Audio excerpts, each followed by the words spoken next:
Partner van Toes in Limburg is Landgoed Hommelheide.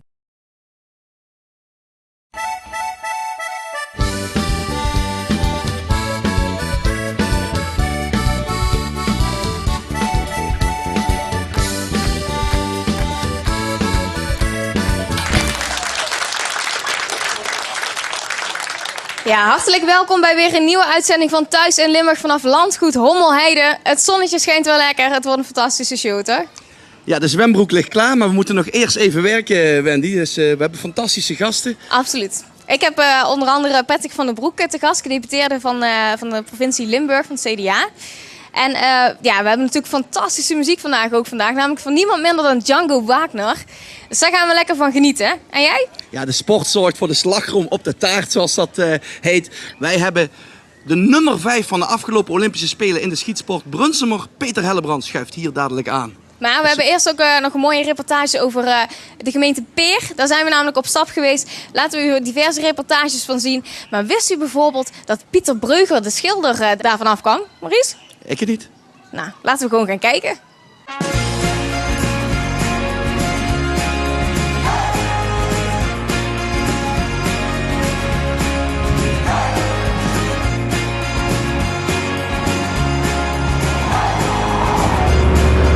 Vandaag zijn we op bezoek in Belgisch Limburg, in Peer om precies te zijn. En Peer is een stad waar je heel veel van zijn natuur moet hebben. Het staat natuurlijk ook bekend om echt rijden, centerparks waar veel Nederlanders heen gaan.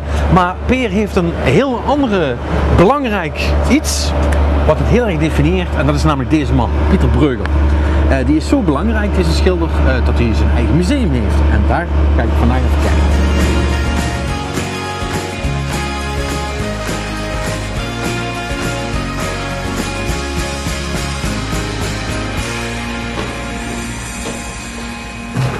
Dag Patrick. Hallo. Aangename kennismaking en welkom in ons Bruegel Museum. Bruegel is eigenlijk een heel belangrijke man geweest voor Peer, toch? Ja, Bruegel is zeker belangrijk geweest. Ja. Want ik heb een beetje onderzoek zitten doen en nu staat op het internet dat het nog helemaal niet zo zeker is of hij wel hier vandaan komt. Hoe zit dat? Nu, helemaal zeker zullen we nooit meer zijn, maar ik moet wel zeggen, we hebben heel veel bewijzen gevonden dat Bruegel heel waarschijnlijk in Groot-Bruegel geboren is. Nou, ik ben benieuwd. Laten we gaan kijken. Kom, we gaan even kijken.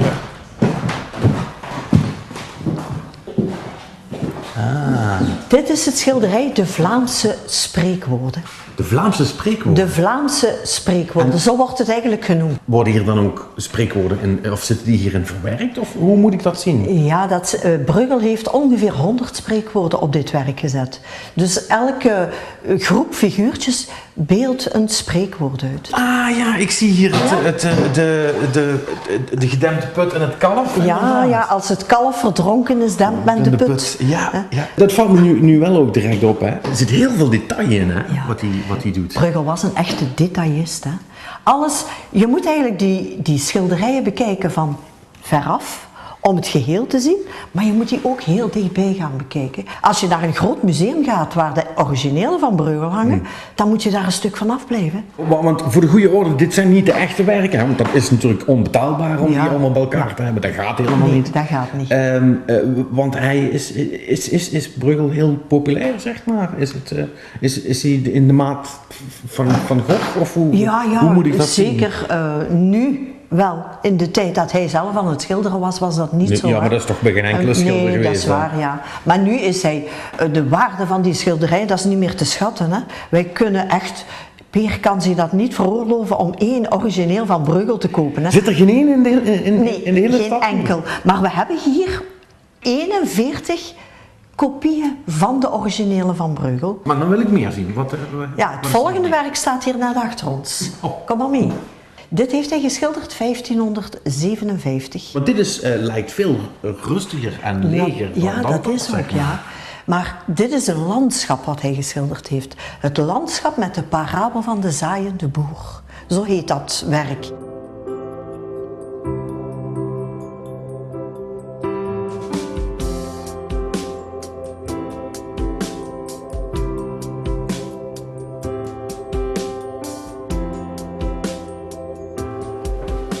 is wel bekend, hè? Ja, die is heel bekend. Dat is een van zijn bekendste, hè? De Boerenbruiloft. De Boerenbruiloft. De Boerenbruiloft, ja. Je kunt dat zien. Mensen eten, drinken. Nu heb ik gehoord dat er zou iets niet kloppen met deze. Ja. Of daar is iets geks mee, Daar toch? zijn enkele dingen heel gek mee. Maar een van de dingen is dat er 3 voeten bij 1 man horen. Dat is er één te veel. En dat is er één te veel, ja. Maar we weten niet van wie dat die derde voet is. Dat kunnen we niet achterhalen. Dat is onduidelijk. Dat is heel onduidelijk. Ook de bruidegom is weg uit het werk, hè. Want je mag kiezen, die hè, mevrouw met dat kroontje is, neem ik aan, dat is de bruid. De bruid. En ze glimlacht nog, dus dat zal niet heel ver zijn, lijkt me. Nee, Dus maar heeft je mag kiezen welke dat de bruidegom dan zal zijn, hè. Ja. Counting on different ideas, drifting away. Past and present, they don't matter now. The future sorted out. Dit is de boerendans van Breugel. Maar de boerendans kun je hier binnen in het museum bekijken, maar je kan die ook buiten bekijken. Want we hebben een fietsroute. En een fietsroute met de boerendans. 25 kilometer, 8 reproducties van Breugel staan langs die fietsroute. En dat kun je dan, dat wil ik dan wel zien. Ja, daar kunnen we gaan kijken. Dat wil ik wel even kijken. Watch them build up a material tower. I think it's not gonna stay anyway. I think it's overrated.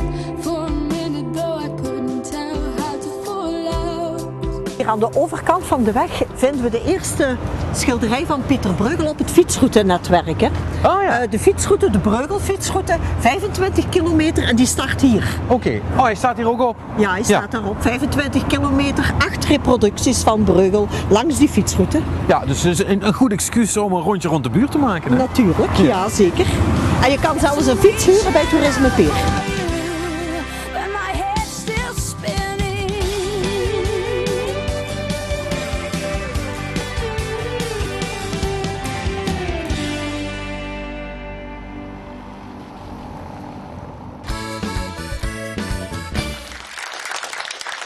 Ja, inmiddels aangeschoven hier aan tafel Peter Hellebrand, nummer 5 van de afgelopen Olympische Spelen met het luchtgeweer van 10 meter. Peter, welkom en van harte gefeliciteerd. Ja, dankjewel. Vertrokken als onbekende Limburger naar de Olympische Spelen en teruggekomen als bekende Nederlander. Ja, dat klopt. Ja. Ja, hoe voelt dat? Hoe gaat dat? Dat moet toch raar zijn? Ja, natuurlijk is dat raar. Een sport met heel weinig aandacht voor is eigenlijk, behalve 1 keer in de 4 jaar. En ja, dat is super. Ik bedoel, als je op Schiphol op je vlucht terug het hele vliegtuig voor je klapt en ja, je omgeroepen wordt overal. Ja, de hele vliegtuig was aan het klappen. Ja, dat was lijkt leuk. me wel Ja, gaaf. Ja, dat was wel leuk. Ja, absoluut. Het zijn van die spontane acties. Dat heb je gemerkt, wat heb je verder gemerkt?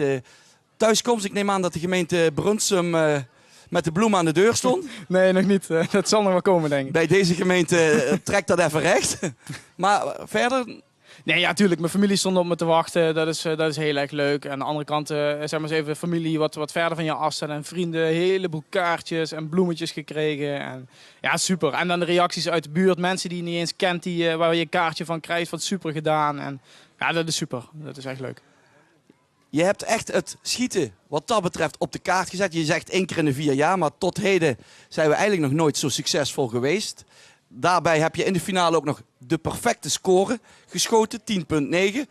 Nog nooit iemand bereikt. Ja. Dat moet waanzinnig gevoel geven. Ja, dat was super. Ja, ik had het op dat moment nog helemaal niet door. Ik stond in de finale en ja, schiet je 10,9. Dat komt natuurlijk niet zo heel vaak voor. En dat publiek ging uit zijn dak. Concurrentie, iedereen, zeg maar, het hele publiek van links tot rechts. Het was één groot feest op de tribune. Ja, en ik vond het al verdacht dat dat zo was. Maar dat bleek dus inderdaad van tevoren aangekondigd te hebben dat het er nog niet was voorgekomen. Ja, toen achteraf kon ik dat plaatsen. Maar op dat moment schrok ik er eigenlijk wel van. Van het geluid? Of van ja, de 10,9? Nee, van het geluid. Ja, die 10,9 dat is voor mij niet zo heel bijster speciaal. Dat gebeurt met een wedstrijd ook wel een paar keer. Ja, maar niet op een Olympische... Niet in een Olympische finale. Nee, precies. Dus dat... nee, maar dat was heel overweldigend. Je staat op 10 meter. We konden dat bij de NOS eigenlijk heel goed zien. Dat lieten ze met een vergrootglas zien. Het gaat echt om millimetertjes, hè? Ja, dat klopt. Ja, de 10 is een halve millimeter. Echt ja, penpuntje op papier, zeg maar, zo groot op 10 meter afstand. Dus als je op 10 meter afstand kun je dat met blote oog niet zien. Dus jij had echt zoiets, wat gebeurt hier? Wat maken ze een kabaal? Ja, nee, absoluut. Ja, je ziet op het scherm 10,9 en dan weet je natuurlijk, er komt altijd wat meer respons als dat je een ander niet helemaal perfect schiet. Dus dat verwacht je wel, maar dat het zo uitbundig zou zijn, dat had ik niet verwacht. Ja. Dan wil ik heel even terug naar die Olympische Spelen met jou. Je slaapt daar in het Olympisch dorp. De dag van jouw wedstrijd, hoe laat gaat de wekker? 5:30 of zo? Zo vroeg? Ja, ik kan mijn wedstrijd al om 9 uur. Dan ben je om 8 uur moet je dan toch echt wel op de baan zijn. Want zoals je in de beelden kan zien, we hebben een heel schietpak wat je nog aan moet trekken. Je geweer moet je nog in elkaar sleutelen en controleren of alles functioneert en niks beschadigd is. Dus ja, je moet er wel even tijd uittrekken. Ja, die geweren moeten ook naar de plaats van bestemming. Dat liet je ook al merken. Dat was in goed beveiligd Londen nog een hele job. Ja, klopt. Dan kom je op de baan. Dan zijn het eerst de series of de voorronde. Hoe noem je dat? Ja, kwalificatie, ja, voorrondes. Ja. Ja, en die begon je geweldig. Ja, heel geweldig. Ja, de eerste 5 schoten al 3 mis. Dus die kon ik al voor mijn gevoel al inpakken. Ja. En wat gaat er dan door je heen? Heb je zoiets van, shit, dit was het voor mij? Of heb je zoiets van, ik heb nog een paar schoten, laten we daar maar het beste van gaan maken en dan zien we wel. Ja, beide wel. In eerste instantie inderdaad, ja, redelijk letterlijk van shit, dit was het. En dan kijk je om. Dan kijk je naar je trainer zo van, ja, help, wat moet ik doen? Ja, die gebaarde toen de baan af te komen. Even mee gepraat. Hij zegt, nou ja, technisch loopt het goed, zegt hij. Het zal wel iets met spanning te maken hebben gehad. Ga verder, als je zo verder gaat, komt het wel goed. Voelde je dat ook, die spanning? Ja, nee, het viel eigenlijk wel mee. Ik kan me nog heel goed herinneren het eerste EK wat ik geschoten heb. Ja, dan kon ik 's morgens ging ik trillend door het kopje thee met mijn lepeltje. Dus dat had ik nu absoluut niet. Ik was natuurlijk meer gespannen dan een gewone wedstrijd. En je wilde het ook goed doen. Dachters pakken dan een halve liter, hè? Ja, maar dat mag bij ons niet. En dat is ook niet zo slim, denk ik. Nee, dat mag ook niet, zeg je? Nee, alcohol staat echt op de dopinglijst bij ons. Dus op het moment dat wij, niet buiten wedstrijdverband, maar binnen wedstrijdverband, mogen we geen alcohol in ons lichaam. Ja, want schietsport is gewoon, staat ook alles op de dopinglijst en is gewoon een echte topsport, hè? Ja, absoluut. Komen we dadelijk even nog op wat je er allemaal voor doet en laat. Je gaat door die voor, je gaat terug en je begint ze te raken. Ja, nee, dat begon eigenlijk meteen. De eerste 2 schoten ben je nog een beetje onzeker. Ja, die waren eigenlijk al meteen goed. En dan bouwt zich dat vertrouwen op. En dan herpak je je. Nou, dan maak je nog 1 keer echt zelf een foutje in de tweede serie. Dat je denkt van ja, jammer. Maar dan weet je, ja goed, je maakt altijd een paar foutjes. Dus dat hoort erbij. En dan denk je van nou ja, die incasseer ik nog maar.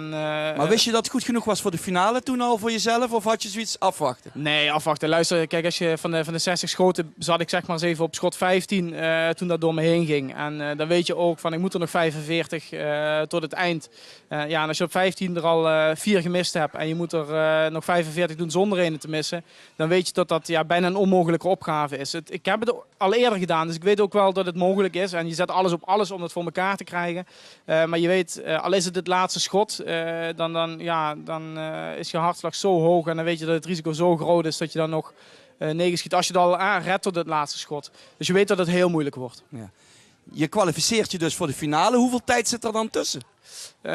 Dat zal een goed uur zijn geweest, denk ik. Een uur maar. Dus eigenlijk, wat doe je in dat uur? Lunchen? Of, Nee, niet. Nee, als je met een volle maag op de baan gaat staan, dan raak je niks meer. Kijk, dat wist ik dus weer niet. Nee, precies. Nee, ja, je gaat even een ruimte, je drinkt wel wat. Volgens mij heeft mijn trainer nog iets van een muesli-reepje geregeld. Dat je wel iets van een klein beetje energie nog binnen hebt gekregen. En je probeert je zo goed als het gaat mentaal eigenlijk voor te bereiden op die finale. Is het puur concentratie of zweet je je ook te pletteren? Nee, ja, beide wel. Nou, het was niet heel warm die dag, dus qua zweten viel het wel mee. En we proberen alles, de bewegingen zo klein mogelijk te houden om die hartslag zo laag mogelijk te houden. Dus want dat is belangrijk. Hoe lager de hartslag, hoe stabieler dat geweer ligt, begreep ik. Ja, dat klopt. Ja, je moet je voorstellen dat ik het wapen zo stil hou, dat ik mijn hartslag zeg maar al zie in mijn versiering. Dus je ziet je hartslag, ja. Dat voel je dus. Dan gaat hij net een klein... Ja, je voelt het, maar ik zie het dus ook werkelijk. Ik heb zo'n geringe beweging in mijn wapen dat ik echt zeg maar de overdracht van mijn lichaamshartslag in het wapen zie ik het wapen bewegen. Dat vind ik heel apart, vind ik mooi. Ja. Dat is echt apart, ja. Nee, absoluut. En toen, je gaat die finale en je zet een serie neer, geweldig. Ja, was super. Ik begon relatief zwak, de eerste 2 schoten. Het waren goede schoten, maar niet genoeg. Dan weet je op dat moment dat is niet genoeg in een Olympische finale om echt te stijgen. Ik denk, nou ja, het is stabiel. Het geeft wel vertrouwen dat het in ieder geval niet slecht is. Het waren Ja. geen slechte schoten. En dan denk je, nou, ik probeer me te herpakken en zo ver mogelijk te komen. En ja, dan zien we wel. Dan hangt het aan de concurrentie af of er nog een medaille uitrolt. Ja. Goed, met de hoogste score uit de finale komt, dan heb je er in ieder geval zelf alles aan gedaan. Geeft aan dat je ook in bloedvorm bent. Maar ja, goed, met de achterstand van de voorronde redde ik het net niet meer om nog in de medailles te eindigen. Ja, perfecte prestatie, 5e plek, hoogste score, Olympische Spelen. Ja, dan mag je s'avonds bij Ome Mart aanschuiven. Ja, geweldig. Ja, heel leuk. Ja, leuke ervaring. Ja, tuurlijk. Ik bedoel, dat is, als je daar aan de uitzending gevraagd wordt, dat geeft wel een soort van blijk van waardering. Dat je als sport serieus genomen wordt en waardering voor je prestatie. Want dat is natuurlijk niet niks. Hè. De beste 50 van de wereld zijn daar. 10 meter, een geweer en een Limburger, zei hij. Ja, klopt. Ik vond het mooi, Ja, leuk. mooi vertolkt. Ja, heel leuk. Want is dat besef er al dat jij ook gewoon namens Limburg daar een fantastische ambassadeur was? Ja, tuurlijk. Dat weet je ook wel. Hè. Ik kreeg ook daarna, na de hand van de gedeputeerde, e-mailtje van geweldig gedaan. En dat is overigens ook van de gemeente Brunsum, gemeente Landgraaf, waar mijn vereniging ligt. Ja. Dat is super. Dan weet je in ieder geval, iedereen heeft meegeleefd, iedereen heeft het gezien. En dat is geweldig. Ja. Wat doe jij voor je sport en wat laat je voor je sport? Ja, heel veel. Ja, nee, ik heb zeg maar eens even de afgelopen 12, 13 jaar getraind. Om zover te komen. En dan is het niet 3 keer in de week een uurtje op de baan. Maar dan heb je het echt over 20, 30. Sommige weken nog wel meer uren op de baan doorbrengen. 20, 30 uren per week minimaal op de baan de laatste. Ja. Zo, dat Ja, is nogal wat. Ja, dat is absoluut. En moet je buiten de baan ook trainen? Ik bedoel, krachttraining, concentratie. Ik vernam in het voorgesprek dat je zelfs met een sportpsycholoog... Ja, klopt. Ja, dat is heel belangrijk. Dat heb ik eigenlijk het afgelopen jaar relatief weinig. Direct eigenlijk bij een sportpsycholoog gedaan.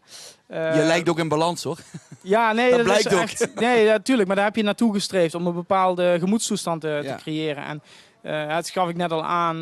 Je hebt een bepaalde flow moet je inkomen. Je moet een bepaalde focus hebben voor de wedstrijd. En als jij zegt, wat heel veel sporten doen bijvoorbeeld, die peppen zich echt op naar dat moment en die zeggen, ik ga voor goud.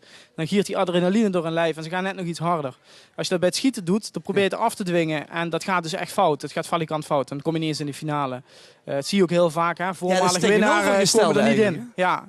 Dus je moet echt heel nuchter blijven en gewoon zeggen van, nou, ik doe mijn techniek perfect. Ik doe er alles aan om te winnen. En als ik een score die goed is voor mezelf, ik dat haal op de Olympische Spelen, dan kun je tevreden zijn. En dat heb ik gedaan, dus ik ben ook tevreden. Een tevreden man met ambitie nog, vraag ik me dan af. Ja, tuurlijk. Je bent nog jong, hè? Ja. Weten we. De volgende Olympische... Want dat zijn wel de momenten waar je je echt kan laten zien. Dat zijn die Olympische Spelen, dat heel Nederland meeleeft. Ja, De volgende zijn in Rio 2016. ja, hopelijk een beetje beter weer. Als Londen, ja. Maar Ja.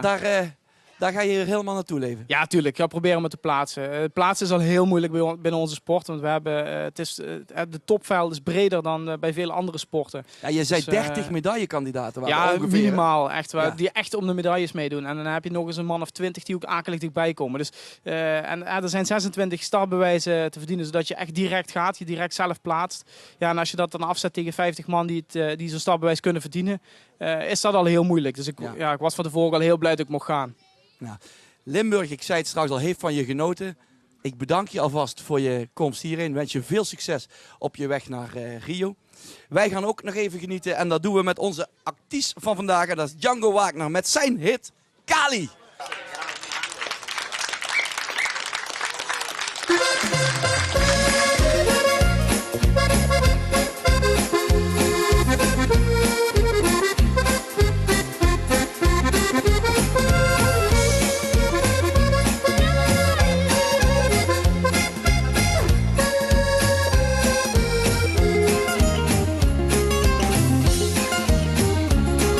Ik zat op een terras, ik wist niet waar je was. Toen kwam jij daar voorbij en je keek niet eens naar mij. Wat heb ik dan gedaan? Waar is het misgegaan? Je bent voor mij de ware, de enige voor mij.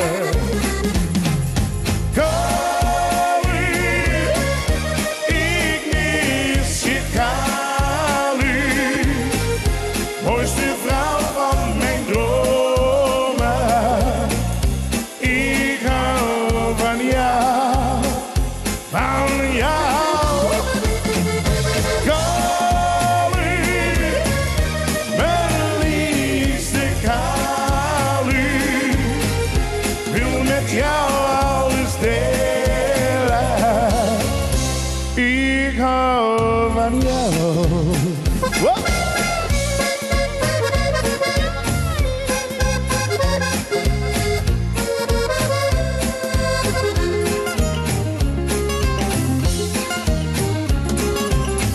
en mijn beste vriend, waar had ik dat aan verdiend? Je kreeg wat je hebben wou, maar nu sta ik in de kou. Ik vraag het je nu weer, probeer het nog een keer. Je bent voor mij de ware, de enige voor mij.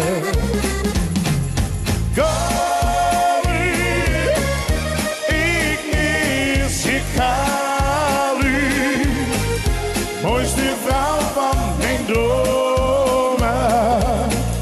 Ik hou van jou, van jou. Kom hier, mijn liefste Kalu, wil met jou alles delen. Ik hou van jou.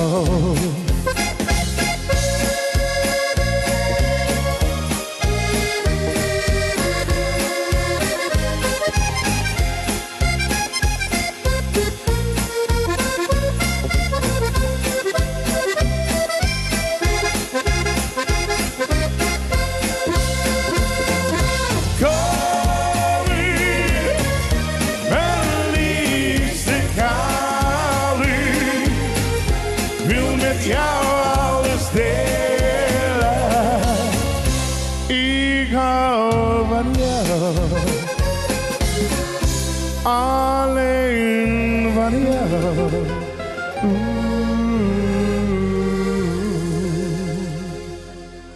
Applausje voor jezelf.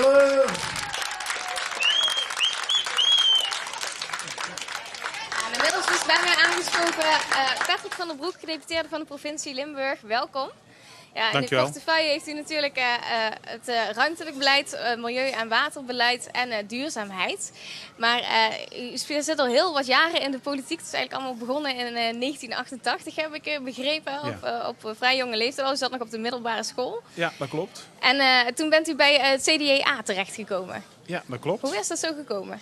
Nou, ja, weet je, in mijn familie er zijn eigenlijk twee ooms die zijn ook politiek actief. En het was eigenlijk bij ons thuis heel vanzelfsprekend om over politiek te praten. Om over dingen die in de samenleving gebeuren te praten en wat er allemaal in moet gebeuren. Ja, eigenlijk als vanzelf rol je daar dan in en je praat erover, je bent ermee bezig en denkt van ja, ik wil inderdaad wat betekenen voor andere mensen en hoe kan ik dat doen? En het is linksom of rechtsom is het toch nog vaak het beste te doen met politiek. Ja. En zo ben ik bij het CDA terechtgekomen in Kerkrade. Ik heb daar die kern opgericht. Ja, en dan smaakt dat naar meer en dan ga je naar de provincie en dan uiteindelijk ook naar het landelijk bestuur. Dan en, gaat het snel inderdaad. Ja. Ja, want volgens mij bent u een enorme doorzetter, want u bent van de mbo naar het hbo naar de universiteit Ja, gegaan. dat nog eens een keer. Ja, ook dan nog allerlei functies Ja. bekleed. Nog wethouder van gemeente Venray. U noemt het al, en nu inderdaad gedeputeerde. Het is niet niks natuurlijk. Waar komt het vandaan dat u al die uitdagingen aangaat? Waar komt dat laatste zetje vandaan? Ja, weet je, dat laatste setje. Ik wil graag vooruitkomen, niet zozeer nog niet zozeer zelf, maar ik ben een heleboel dingen tegengekomen in mijn werkzame leven. Of als ik politiek bezig ben, dat ik denk van dat kan beter, dat moet anders. En dan kun je wel zeggen, jij moet dat anders doen en jij moet dat beter doen. Dan kun je het beter zelf oppakken. En wat dat betreft, toen ik in Venray wethouder mocht zijn, dat was echt gewoon één groot feest.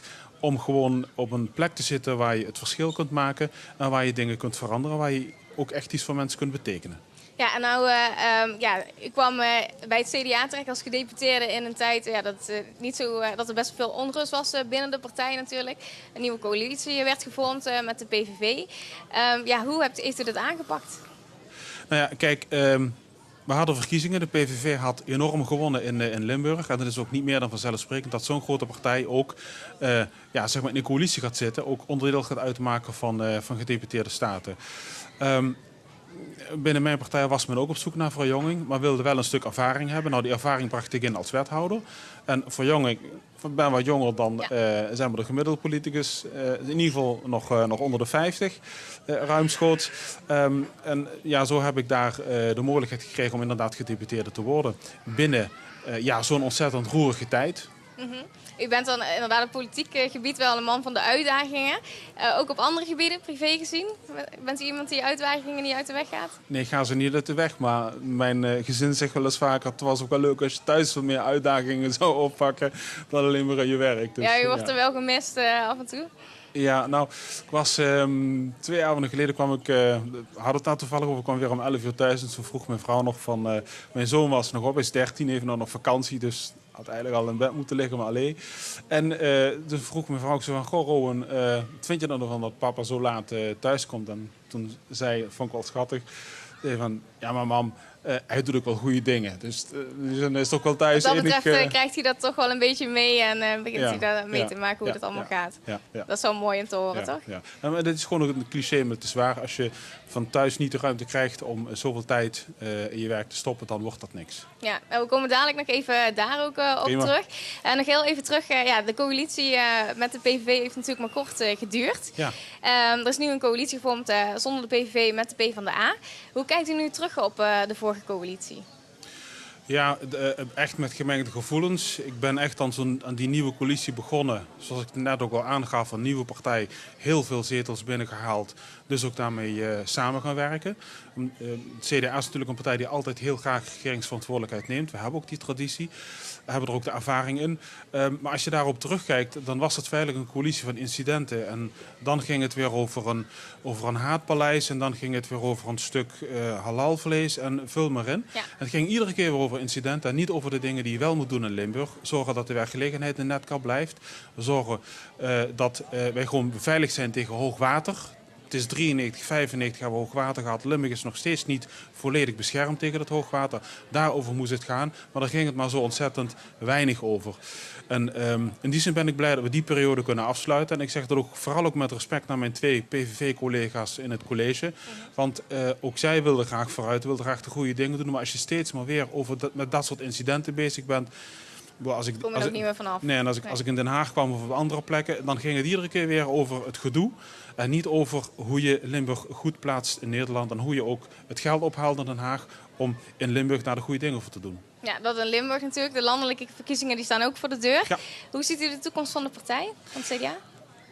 Het gaat er een heel stuk beter. We hebben nu 21 zetels. Een paar weken geleden stonden we nog op 12. Daarna kwam 13. Gisteren staan we op 16. Dus de trek die zit er weer in. We hebben natuurlijk enorm veel doorgemaakt. Eerst dat we verder gingen met Jan-Peter Balkenende. Daarna natuurlijk de gedoogcoalitie. Het heeft binnen mijn eigen partij enorm veel discussie opgeleverd. En dat heeft zich ook vertaald naar verkiezingsuitslagen. Ik constateer nu dat we het in de partij roerend met elkaar eens zijn. We staan wel schouder aan elkaar. En op alle plekken waar ik kom... De rust is weer wedergekeerd. Ja, de rust is weer teruggekeerd. En we hebben er met z'n allen heel veel zin in. En als ik kijk naar de peilingen, zit de stijgende lijn erin. Dus ik ben ervan overtuigd, het komt nog goed. Nou, we gaan het in elk geval volgen. En ik wens u daar alvast veel succes mee. Dankjewel. Nog even terugkomend, u gaf net al aan, u heeft een mooi gezin. U woont in het Noord-Limburgse Oorlo. Ja. U komt oorspronkelijk van Kerkrade. Ja. Lijkt me ook een hele overstap, want Oorlo, ik ben er zelf een beetje bekend. Het is geen groot dorp. Nou. Nou ja, het zijn 2 hele grote straten en daaromheen natuurlijk wat kleine straten. Volgens mij kleine 1200 inwoners, als ik het goed heb. We hebben een 1128 inwoners, 425 huizen. Ja. Maar hoe was het voor u om naar Oorlo te gaan? Hartstikke leuk. Want wel beschouwd, ik ben in Kerkrade geboren en getogen in Terwinselen. En feitelijk is dat ook een kleine gemeenschap. Daar woonden in die tijd 1500 mensen. Dus in die is het wel enigszins vergelijkbaar. Ik heb in Utrecht gewoond, in Arnhem. Dus ik heb ook de steden gezien. Maar ik voel me het meest thuis in een kleine gemeenschap waar je elkaar nog kent. Waar als de kinderen buiten op straat rondlopen en die halen wat uit, dat iemand weet van die is daarvan en die spreken er wel op aan. Of elkaar gewoon ook helpen. Dus in die zin was weer lekker in zo'n klein dorp gaan wonen. Een warme mantel. Heerlijk. Ja. Nou woont u daar op de DPT Peterstraat. Ja. Is dat toeval? En het is inderdaad puur toeval dat ik daar terechtgekomen ben. Het was ik ben lid van het Venrays Mannenkoor. Ik liep op een avond van de repetitie naar huis. Toen woonde nog een Venrays Centrum en we waren op zoek naar een ander huis. En toen zag ik een mooi huis staan in de... bij de makelaar. En ik zei s'avonds tegen mijn vrouw van... Goh, zullen we daar eens naar gaan kijken? En toen zei waar is dat? In Oerlo. Dan zei ze, daar komt eigenlijk mijn familie vandaan. En toen zijn we gaan kijken en dat bleek de DPT Peterstraat te zijn. Maar ja, toen was het nog niet eens wethouder. Toen speelde dat natuurlijk nog niet. Nee. Dus het is echt een knipoog naar de toekomst eigenlijk. Ja, zonder dat ik er toen erg aan had. Ja. Zonder dat toen wisten. En wat natuurlijk helemaal bijzonder is, ik woon ook nog eens een keertje in het huis van die DPT Peters. Dus, ja. Is daar nog iets van terug te zien? Nee, want kijk, het huis zelf was van origine. Peters was hoofd van de school, meester Pieters. En die bouwde dan een mooi huis en die is daarna gedeputeerde geworden. En toen, na een aantal andere eigenaren, mogen wij het nou bezitten. Toch wel mooi dat uit zo'n kleine kern eigenlijk 2 gedeputeerden natuurlijk het is fantastisch. Heel leuk, ja. U gaf het net aan, u zat bij het Venray Mannenkoor. Ja. Lukt dat nog wel in combinatie met het deputeeschap? Nee, totaal niet. Dus, en we hebben ook de regel van als je onvoldoende repetities meemaakt, kun je niet meer optreden. Dus met pijn aan het hart kan ik gewoon niet meer optreden met Venray Mannenkoor. Maar ik onthoud wel zeker nog de band. Want zo nu en dan word ik gevraagd om programma's te presenteren, optredens te presenteren. En dat doe ik dan met heel veel plezier, want dat is echt een feest. Ja, en u heeft 2 kinderen. Zingt u ook graag voor de kinderen? Bent u echt zo'n familieman die dan... Nou ja, goed familieman. Ik probeer er niet wel in het weekend te zijn, want door de week ben je ontzettend veel weg. Maar ik vind het wel heel leuk om te zingen. En dat doe ik vooral ook met mijn dochter. Die heeft er wat minder moeite mee. Die vindt dat wat leuker. En Rowan, 13, dus dat is wel weer wat anders. Wordt wat lastiger.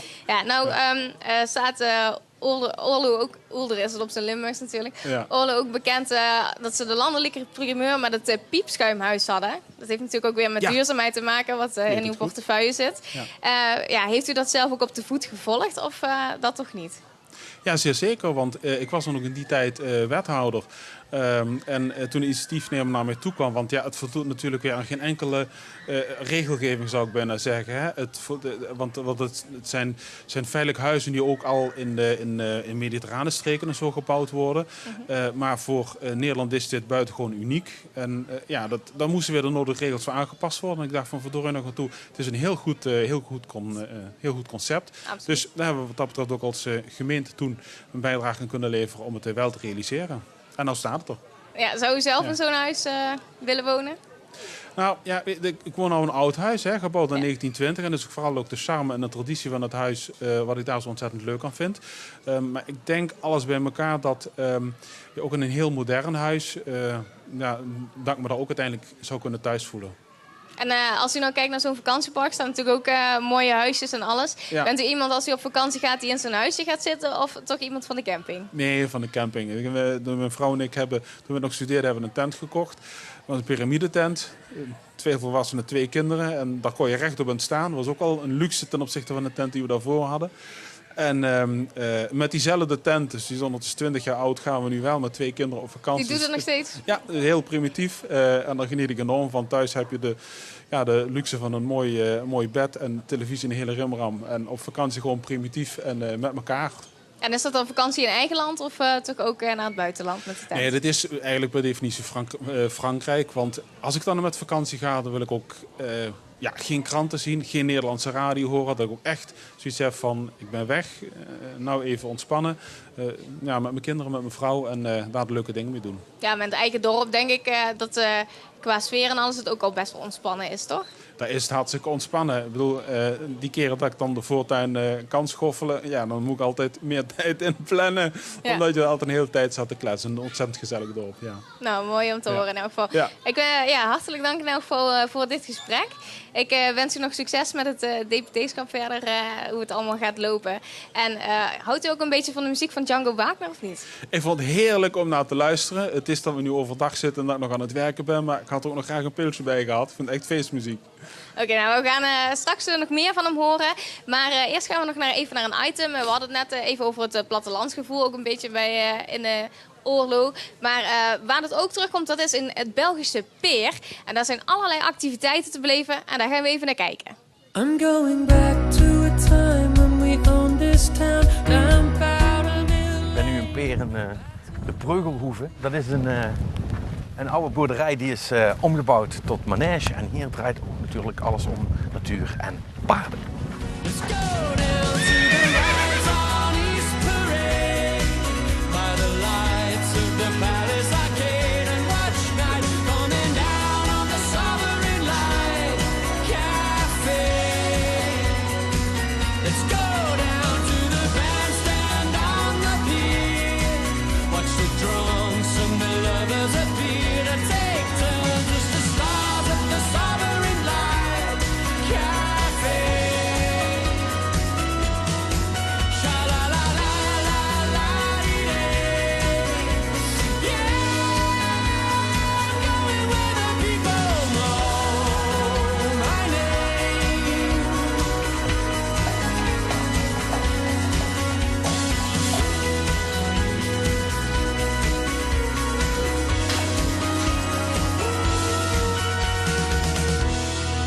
Bij plattelandstoerisme is het natuurlijk belangrijk dat je een beetje dichter bij de natuur komt. En dat willen ze hier in Peer heel graag.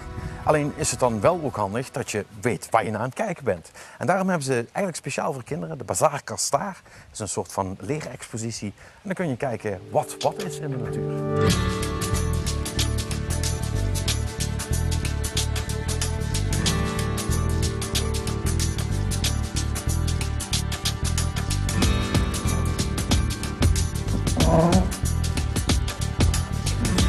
Goedemiddag. Goedemiddag. Een antwoord aan zoeken op al je vragen. Ja, zoiets, want daar is dit voor. Hè? Dit is een soort van leermuseum, of hoe moet je dit zien? Inderdaad, dit is een educatief centrum. Ja. Speciaal uitgebouwd in functie van de jeugd van tegenwoordig. Om een beetje een kijk te geven op het landelijk leven en te leren. Want die weten er al niks meer van? Ik zeg niet van niks, maar toch niet veel. Als ik vraag aan mijn kleindochter van waar komen de aardappelen, dan zegt hij uit de kelder. Als ik vraag van waar komt de melk uit blik. Dus er is wel een noodzaak aan opbouw van dit verhaal.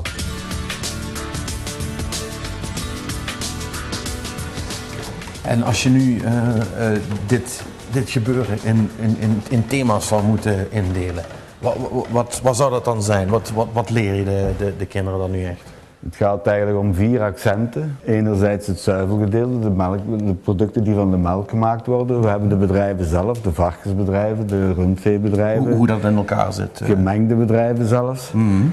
We hebben ook de productie van grondstoffen, de aardappelen, de bieten, de maïs. En dan hebben we als laatste nog het paardengebeuren, dat hier natuurlijk de velden speelt. Hè. Ja, precies. Ja, over paarden gesproken, ik zag een mooie kar staan straks. Daar wil ik eigenlijk wel een ritje in maken. Zullen we misschien een ritje maken naar een of andere boerderij die meedoet in het project hier? Ja, dan hebben we het allemaal gezien, hè? Het is dat.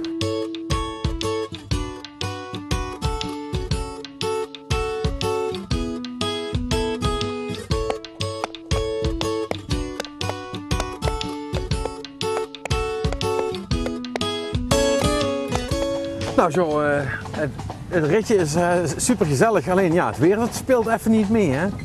Maar ja, dat is de natuur, hè, die heb je niet in de handen. Het is juist daarom dat we hier zijn, om de natuur te leren kennen en daar hoort regen bij. Hè. Ja, dat is toch wel een belangrijk onderdeel, hè. We komen nu net van de hoeve af. Die is begonnen als manege, hè. Hier de regio is enorm paardmindend. Ik heb ooit een bezoek gehad van iemand die vroeg of hier buiten paarden ook nog mensen woonden. Om maar aan te geven hoeveel paarden dat hier zijn in de streek. Merk je dat ook? Dat er ook steeds meer mensen aan deze kant uitkomen, juist daarom? Ik zeg niet dat er meer mensen deze kant uitkomen, maar het paardengebeuren is aan het evolueren. Het aantal individuele personen die paarden kunnen houden, dat neemt af. Maar de vraag om te kunnen paardrijden, die neemt toe.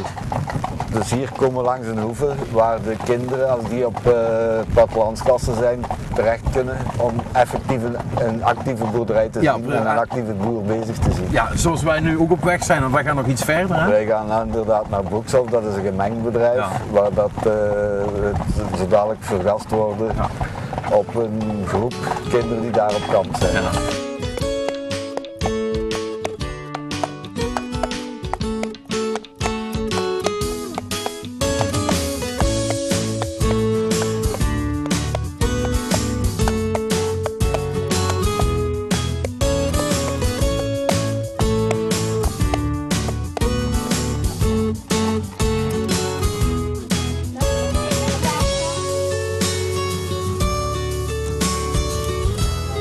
Nou, we zijn er. Inderdaad. Ja. Je hoort de kinderen al. Ik stel voor dat we een keer een kijkje gaan nemen hoe die kinderen met dieren omgaan en waarom dat die hier precies op kamp komen. Dat is goed. Ga ik dat doen. Dankjewel, Jean. Graag gedaan. En we zien ons. In betere wereldsomstandigheden. Ik hoop het, ik hoop het.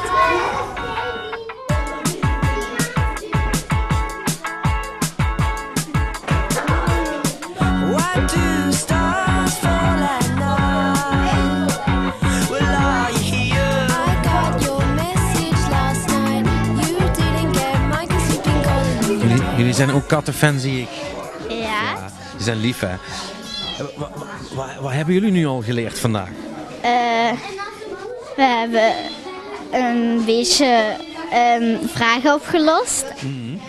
En dat moesten we dan, dat was als onze activiteit. Ja.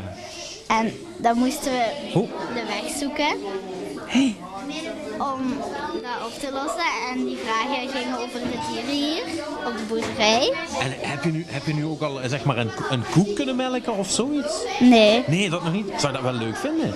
Ja. Dat is wel leuk, maar misschien komt het nog, hè? Ja. Ja, ik heb een hamster, vissen, een hond en ik wil ook zo'n kat.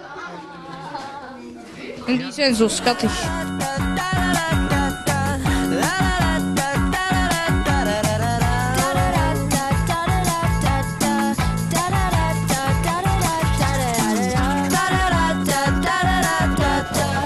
Is dit nu een speciale manier om ze te voeren?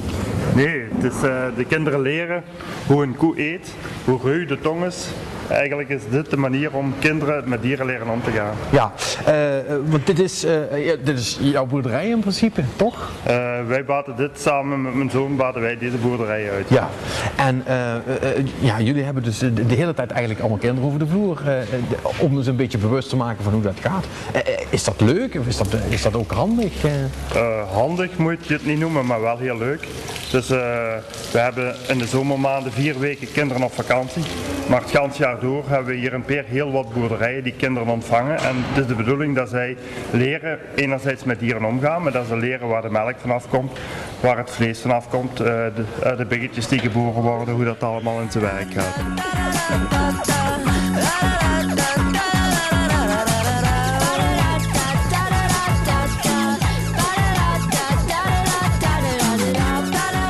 Nou, jij voelt je wel heel erg op je gemak hè, op de boerderij, geloof ik. Ja. Ja, want ik moet er zo vandoor, maar ik wilde toch eigenlijk ook nog even iets vast hebben gehouden. Zullen we anders even ruilen? Pak jij deze?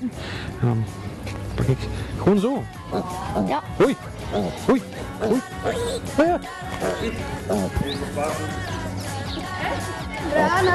Daar komt van alles uit. En dat zit op mijn hand. Ik wil terugruilen.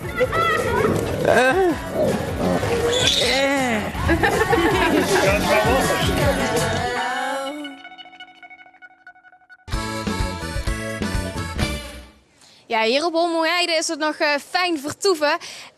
Ik ga er ook eventjes lekker van genieten. We gaan even naar de reclame. Dadelijk zijn we terug met onder meer nog een spetterend optreden van Django Wagner. Dus ik zou vooral blijven kijken. Tot zo! Partner van Toes in Limburg is Landgoed Hommelheide.